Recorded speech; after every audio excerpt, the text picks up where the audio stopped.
GettingPositiveKarmaNow.com presents Bhagavad Gita for All, lectures by Nalan K. Narula, recorded in front of a live audience. Om Namo Bhagavate Vasudevaya. Om Namo Bhagavate Vasudevaya. Om Namo Bhagavate Vasudevaya. Om Namo Bhagavate Vasudevaya. Om Namo Bhagavate Vasudevaya. Om Namo Bhagavate Vasudevaya. So we had studied up to text 16 of the 5th chapter of Bhagavad Gita, and just to give the continuity, Lord Krishna is explaining to Arjun that basically it is the contact with material nature that creates activities, and the good and the bad, whereas the soul is not actually creating any activities itself. And the results of one's activities carries one to other bodies, and the super soul or the Paramatma that is also sitting within the body does not assume anyone's sinful activities or pious activities, is not subject to the laws of karma. But the super soul is appearing there with the individual soul to help and to guide, should the soul want that. So in the 15th text, Krishna says that the living entity is bewildered because of the ignorance which covers their real knowledge. So we had discussed last time that the soul is all knowledgeable, but it is confused and it has lost its identity because of the coverings of material nature. So it is thinking itself to be supreme, whereas it's not. So the inferior or subservient nature of the divine is so powerful it can overcome the individual soul, but it cannot overcome the Paramatma or the super soul. Then we had the 16th text, which said that Jnanena tu tad ajnanam yesham nasitam atmana tesham adityavad jnanam prakashyati tatparam. So when one is enlightened with the knowledge by which ignorance and darkness is destroyed, then his existing knowledge, already which is there within the soul, it lights up everything just as the sun lights up everything in daytime. So there are now two kinds of knowledge here being talked about. That there needs to be an enlightenment with the knowledge by which the ignorance and darkness is destroyed. And that is the knowledge of the divine, and that is the spiritual knowledge. And after that, that knowledge connects in resonance with the existing knowledge, which is the divine or spiritual knowledge, and that reveals everything just as the sun lights up everything in the daytime. So the bewilderment is gone. So how does that knowledge come? That knowledge comes by approaching a spiritual master with humility and surrendering and aligning oneself to the objectives of the divine. So that all has been discussed in the past, and there is a whole process. So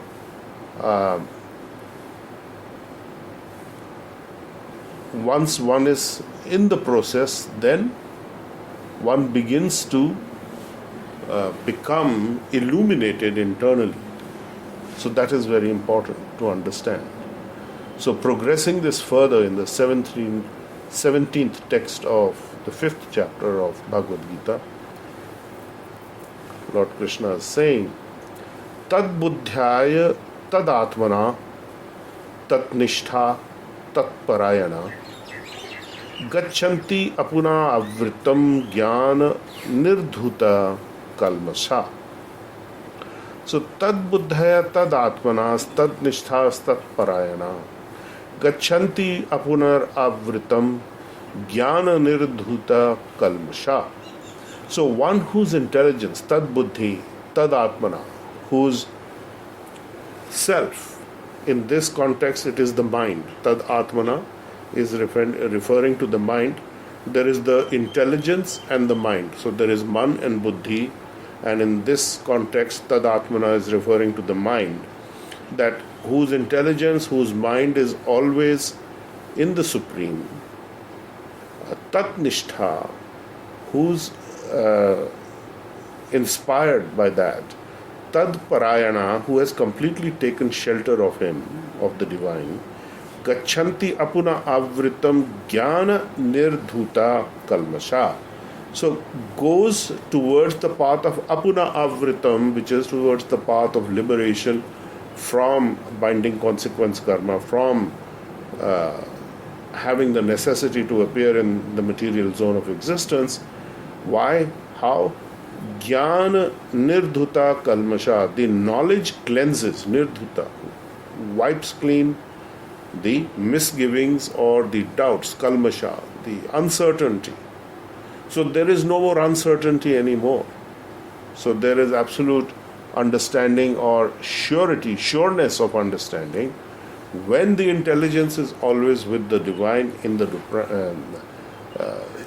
supreme, and whose mind and intelligence and faith are all fixed in the supreme, then one is cleansed of the doubts and through the knowledge proceeds to the path of liberation. So it is a process.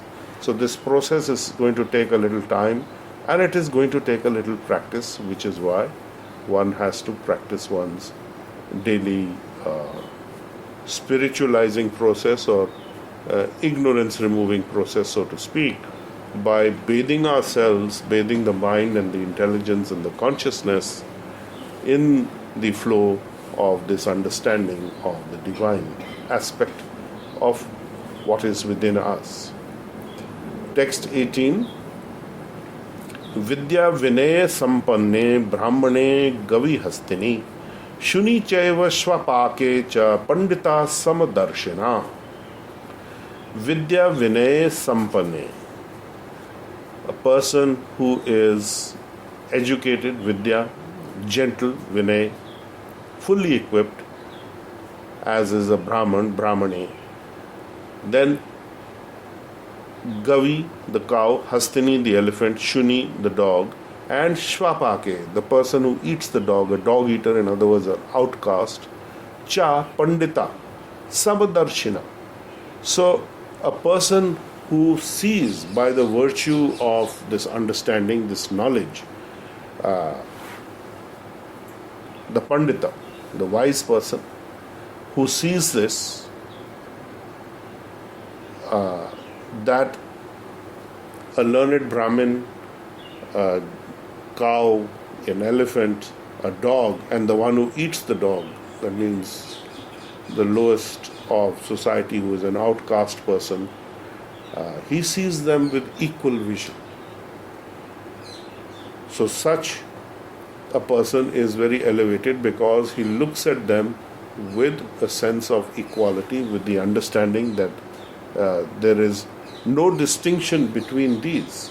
So whether it's an animal bodily form or it is the human bodily form, the learned is not making a distinction between the qualitative, you can say, between this, the not looking at the social point, but looking at the internal point, that basically they have the same quality. Qualitatively, internally, they are the same. They are all living entities of the nature of the soul. All have a soul which is of a certain quality, no matter which body it is in, whether it's an animal body or it's a human being body. So he's not making a distinction. They may be different in terms of species, but they're not different in terms of the true self. So because of the relationship that the soul has with the divine, in whatever body it might be. So the Paramatma is present in both the animal body, insect body, plant body, human being body. So that equation is a constant. It is just the bodies that are changing. So these are products of the material nature, but the soul and super soul are of the same quality. The difference is that the soul is a very tiny particle of the super soul aspect. It is equal in quality but not in quantity. So there is a quantitative difference. It's just like you have the ocean and you have a drop of the ocean. So the drop of the ocean is representing all the qualities of the ocean but not the quantity. And there are other things also in the ocean which are not present in a small drop or a quantity. For example, there are many living creatures that are living or their support is the ocean. So if we consider the ocean to be the divine Krishna, all the living entities, the creatures in the sea are dependent on the ocean. But if you take a drop, there's no creature really that is dependent on the individual drop as such. So there is no dependency. Of course, there may be karmic relationships and there may be give and take, but there is no dependency. There is no certain qualities are not there which are there in the super soul, although the basic fundamental qualities are there, right? So the super soul is present in all other bodies. It's conscious. It knows what every creature is thinking or doing simultaneously, full awareness, whereas the individual soul is not. So there are a lot of differences, and yet there are some similarities. Then we have text 19 of the 5th chapter. Ihaiva taira jita sargo yesham samya sthitam mana nirdosham hi samam brahma tasmad brahmani te sthitha. Iha eva taira jita, that in this life, certainly, those who have conquered jita, sarga, birth and death, yesham samye sthitam, those who are situated in this balance, samya, sthitam, who are situated, mana nirdosham, without a faultless mind, mana, nirdosham, faultless, without any defects, he samam brahma tasmat brahmani te sthita. So a person who in this life is established in this balance and this understanding, and he is considered to have already conquered birth and death, the conditions of the recycling in the material universe. So they are considered to be nirdosha, without fault, without defect, flawless, like Brahma, Brahmani, because they are already situated in Brahma, sthita.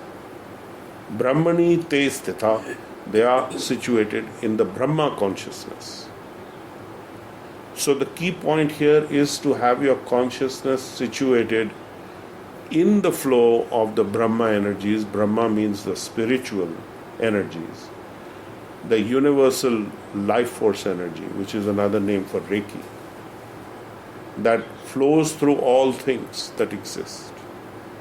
So Reiki flows through all things that exist. The KQ force flows through all things that exist. And these two are the primal energies that we are in contact with, of the many, many, many limitless energies of the divine. These are the very life force energies. And by having our consciousness in connection, in understanding, in balance with these, that person is considered to have conquered life and death and rebirth, because eventually he is going to be liberated. So this is very important understanding that has been given to Arjuna. And the balance of mind is a very important symptom of a person who is actually self-realized. So a self-realized person will be very balanced, very harmonized in this way. And these are the symptoms of such a person, how we recognize such a person. And he is explaining this further to Arjun in the 20th text. Na praharshyet priyam prapya, no dvijet prapya cha priyam, sthira buddhir asammudho, brahmavid brahmani sthita. Na praharshya priyam prapya, person who is not rejoicing on achieving what? Good or bad. He is not agitated. Whether he gets something or he doesn't get something. So a person is not very, you can say, in a celebratory mood when he receives something good, and he is not lamenting when he is not getting something good, or he gets the opposite. If he doesn't get something good and he gets instead something unpleasant, he is not complaining, he is not lamenting. So such a person who is self-intelligent means sthira buddhi, intelligence that is balanced within the inner self. He is not bewildered. Asamudha. Mudha means ignorant or foolish, and such a person is asamudha, meaning not ignorant or foolish, and who is brahmavit, who is in knowledge of the Supreme, who has complete knowledge of the Supreme, who is full of this knowledge. Brahmani, in the transcendental aspect, he is considered to be situated, sthita. Brahmani, sthita. He is already situated. So, as healers, you actually are in that position whether you know it or not. And you need to connect with this understanding. That your consciousness is been linked by the empowerment of the attunement or the initiation that you have to Reiki and the KQ course. And if you connect with that flow of consciousness, you immediately become situated on the platform of knowing the divine. You're experiencing it directly. So that is one of the reasons we tell you that if you connect with the flow of the healing energy during your healing process, you will feel and experience a very wonderful transcendental balance, harmony, happiness, joy, and there is nothing more to be achieved. So you may come in and out of it. Sometimes you do feel that, sometimes you don't, because you're distracted, your mind is disturbed, or it is agitated or going to some other place. So then we lose that consciousness. So the practice is, the more that we practice being in this divine consciousness or healing consciousness or Krishna consciousness, all of these are synonymous, then you get all the benefits instantly of realizing and knowing as a fact by self-realization that you are on the path to transcendence and you are on the path to being liberated from the cycles of birth and death. So, such a person who does not rejoice on achieving something pleasant, nor does he complain or lament on achieving something unpleasant, and he is self-intelligent, self-realized, that he is connected with the self and gains intelligence, the buddhi, from the transcendental aspect. He has aligned himself perfectly with the divine consciousness. Asamudha, he is not bewildered, and Brahmavit Brahmani Sthita, and he is one who knows the Supreme perfectly, and he is situated in this transcendental consciousness. So such a person is already liberated from the cycles of life and death, is already situated in the transcendence while being in this body. So this is an understanding which is a symptom of the self-realized people. So he's not illusion. He's seeing everybody, the transcendental self in all living beings. He realizes he's not the body, and he's steady in this realization. So there are a number of factors that have to come, and the steadiness will come with practice. So when you practice your healing, when you practice flowing with this energy in your daily activities, then the steadiness will come. Otherwise, it is wavering, and that is to be expected in the unsteady state or the beginning state or the initial stages. And as you mature in your healing practice, gradually this state becomes very, very steady. Further symptoms have been given of such a person that when you are in that state, what happens? Text 21 of the 5th chapter of the Bhagavad Gita, Krishna tells Arjun, reveals to him what else is happening. So, Bhaya Sparsheshu Asakta Atma Vindati Atma Yat Sukham Sa Brahma Yoga Yuktatma Sukham Akshayam Ashnute. So, Bhaya Sparsheshu Asakta, an soul, an atma, an individual who is not so attached to bhaya sparseshu, to the external senses, sense pleasures. Sparsh means to touch, pleasures, external senses, sense pleasures. Bhaya sparseshu, the enjoyment in external things. Vindati atmani yat sukham, he enjoys atmani within the self. He is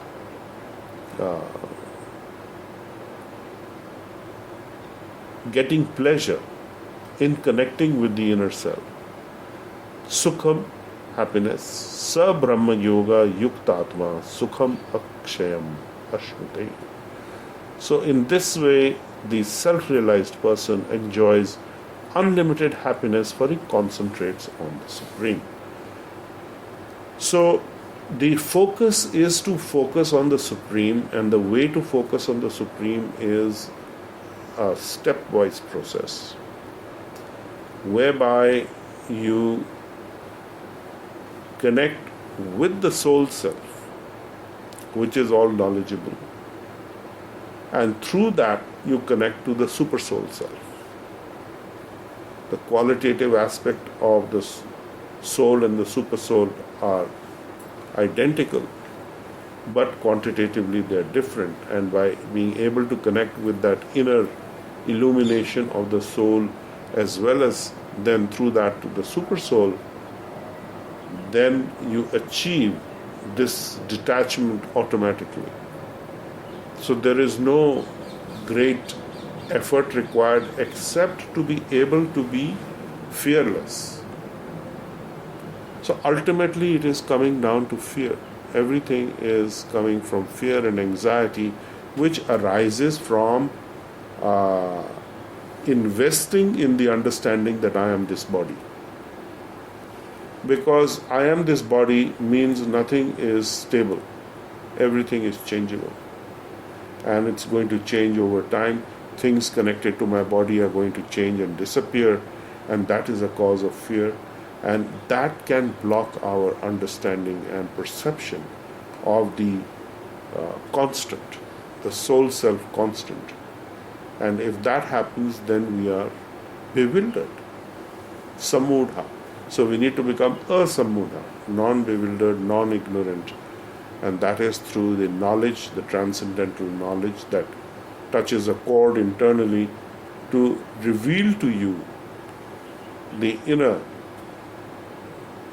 eternal consciousness aspect of who you are, and through that instantly connect with the eternal consciousness aspect of the super soul, the Paramatma, the divine, who appears within all living entities equally, no matter which body they are in.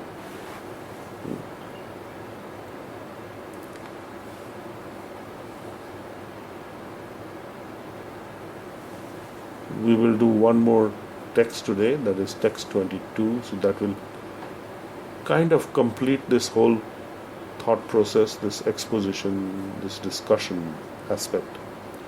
And text 22 of the 5th chapter is Yehi samparsha jab hoga dukha yonaya evati adya antavantah kaunteya nateshu ramate buddha. ये संपर्शजा भोग दुख योनय एव ते आदि अंतवंता कौंतया ना तेषु रमते Buddha. So those who are in contact, samparshaja, by contact with the material senses, bhoga, enjoyment, dukkha, distress, yonaya, born out of, sources of, eva, certainly they are, adi in the beginning, subject to antavanta, kaunteya, O son of Kunti, my cousin, na teshu ramate buddha. So they do not take delight in those things because they are subject to a beginning and an end. So again, body consciousness, subject to a beginning and an end, and in the middle you try and enjoy. So an intelligent person does not participate in this sources of misery and enjoyment which are born out of the contact with the material senses and the material nature.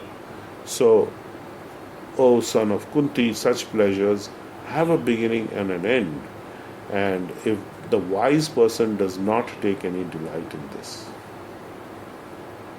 So we will pause here today at text 22, chapter 5 of the Bhagavad Gita, and just a short recap of what we studied today.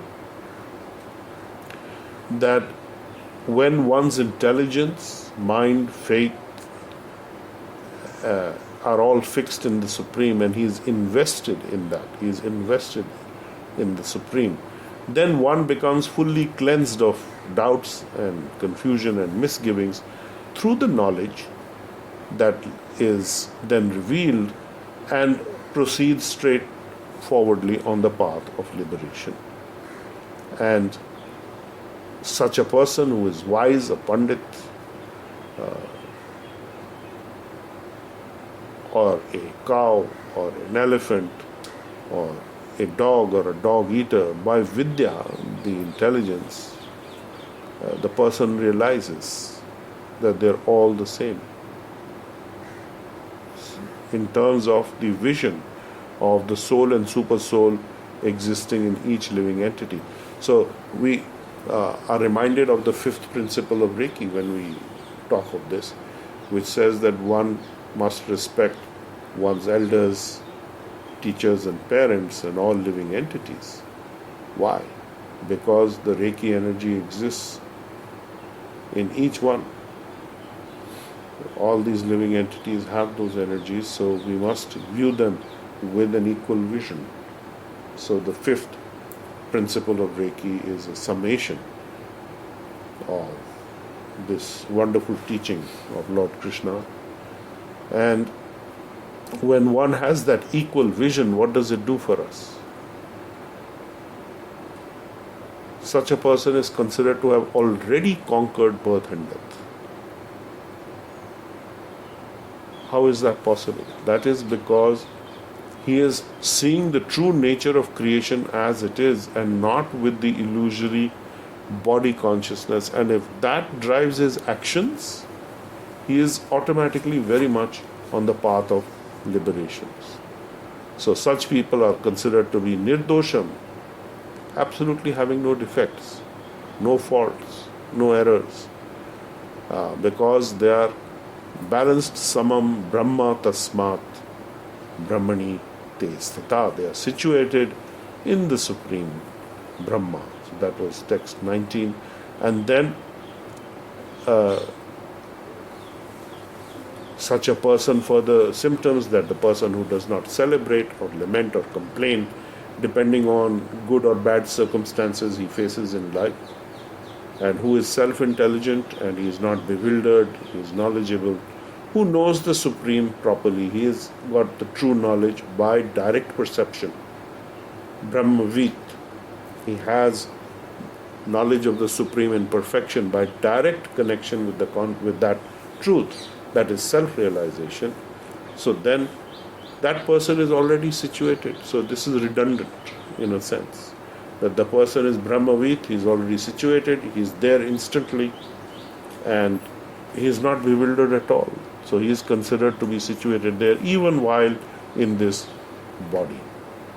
Text 21 was that such a person is not attracted to external pleasure and who is not attached to it, because he is focusing more and more on enjoying the internal super self and the self connection.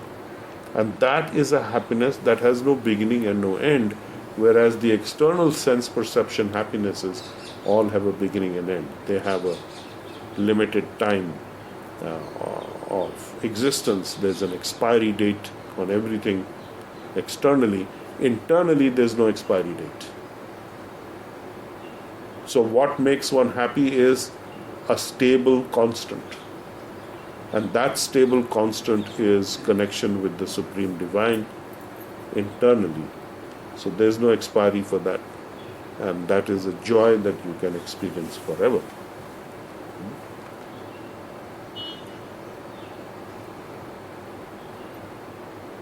So that is up to text 22 of the 5th chapter. So we have covered from 17 to 22 today. If there's any questions, I will take some questions now.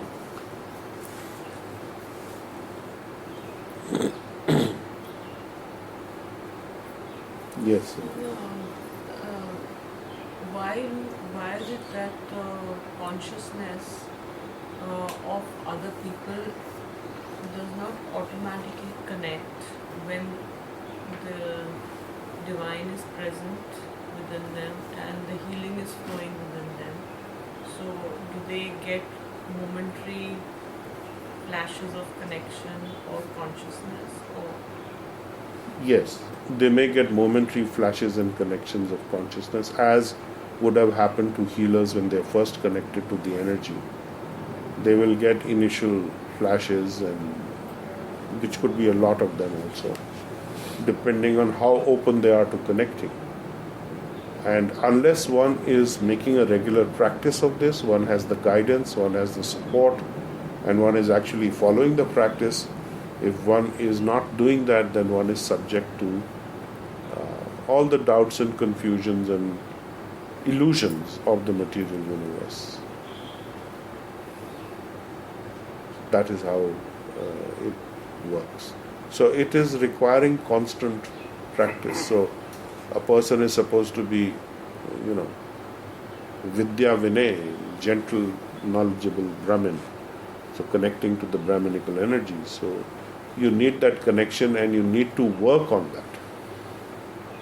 And when you are actually coming to see that, it is internally all is the same, not in terms of the external being the same, because the external is obviously different, but there is an internal constant which is the same everywhere. And the expansion of the knowledge that comes from that is automatic, and that is what removes the ignorance and the unhappiness and so on. So there is a certain practice, then there is a feedback. There is a practice and then there is a feedback from the divine. So you move some steps in changing your approach, and then the divine will give you some more juice, so to speak, confirming that you're on the right path. So you need to keep realigning yourself. You need to take stock of where you are from time to time. And the fastest way to do that is to connect internally with the flow of the healing energy. because you already have that connection. So you need to go within. So you are empowered to actually be able to do that. In the process of healing, you are doing that. Now, if your consciousness, your mind, and intelligence are linked to that, then you get more understanding. Now, there are two ways to do the healing. One is to do it in a mechanical fashion. Your mind and consciousness is not that connected to the flow of the energy. You're invoking it, it's doing something. It's changing your life. But your mind and consciousness are not really connected, so you're still fearful. The moment your mind and consciousness start getting connected, the fear starts to disappear. So the dissipation of fear is coming from the dissipation of ignorance from your mind and consciousness. So if your mind and consciousness are connected to the ignorant aspect, to the aspect that creates karma, which is the false ego, then even while having the healing energies, you're going to be in fear and anxiety. The time that you're not in connection with that aspect of fear and anxiety and the false ego aspect, then you are in the other zone, which is connecting to the divine consciousness. Yes. So practically, if even in a very busy day, if one takes short breaks Yes. for a few seconds also, Yes. and just connect, then we will be in a better place. Absolutely. And then what will happen, that will actually flow for a little while into your whatever external activities you're doing. And with practice it will flow more and more. Which is how also the spontaneous healing takes place. Because your inner consciousness aspect is flowing externally. There's a part of yourself which is the mind, which is fearful, or it is analyzing responses from the universe, and then there is a part which is above it. So that is the soul self that is viewing all this as though from a distance. So sometimes when you are doing things, there's a part of you who's observing yourself. That is the soul. And the part that observes without interference, that is the super soul. So you can actually go back and forth and connect with that also. That is happening.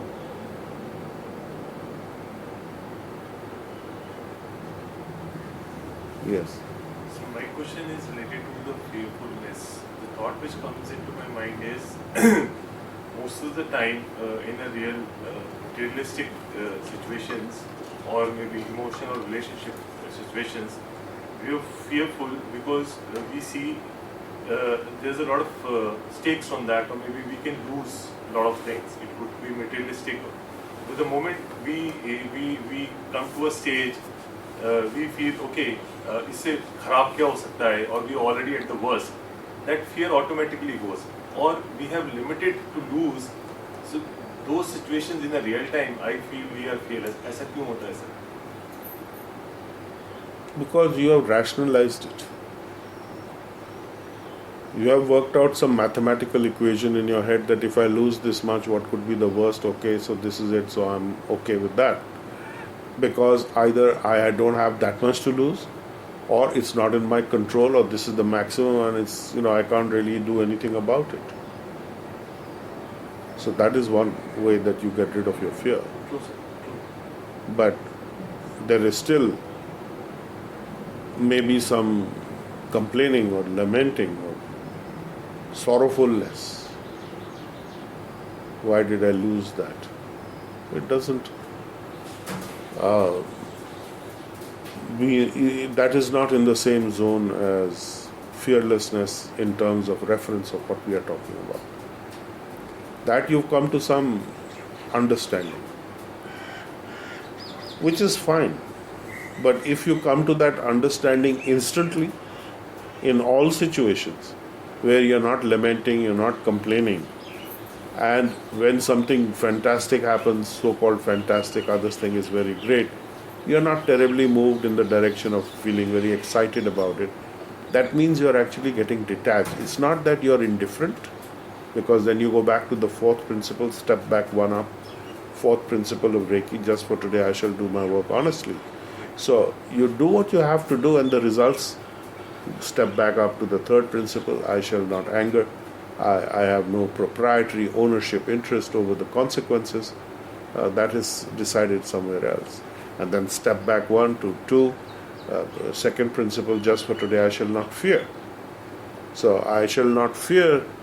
Why should I not fear? Because I am connected internally, transcendentally. I know that I am a constant. I am never going to die. I'm never going to be extinguished. The body may change, but I am not. I am there. So that is a very important consciousness. And then if you go step back one to the original first principle, that is, just for today I shall live in an attitude of thankfulness or gratitude. Why? Because I'm grateful for the opportunities that come. I'm grateful for what I have. Because that is helping me to get to my achievement goals. So everything is welcome that helps me to get there, whether it's positive or negative, and if I have that balance of understanding, then I am poised. I am taking pleasure in the self, internally. So this state, basically, again, you need to practice it. Then only Yes, you have to practice it. Because you have to practice it, that you have to practice bringing your mind away from the fear and the external consciousness to the internal consciousness, basically. So the internal consciousness connection again and again is very, very important. You need to connect with the flow of that energy. The moment you're there, all knowledge is revealed. First thing that happens is you become fearless. So actually fear is the key. True. So you become fearless somehow in a sustainable way. You may be fearless for 5 minutes. How do you sustain this? You can only sustain fearlessness if you are connected with something which is constant, stable, and of a higher value than what makes you fearful. So what is that? That is internal. And what is that internal? That you are a constant. And you have the divine constant with you. That is liberating. That liberates you. Okay. So we will conclude here. At text 22 of the 5th chapter. Om Namo Bhagavate Vasudevaya. Om Namo Bhagavate Vasudevaya.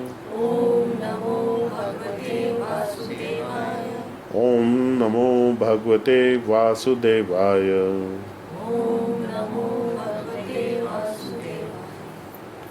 Okay, we can end the webinar also.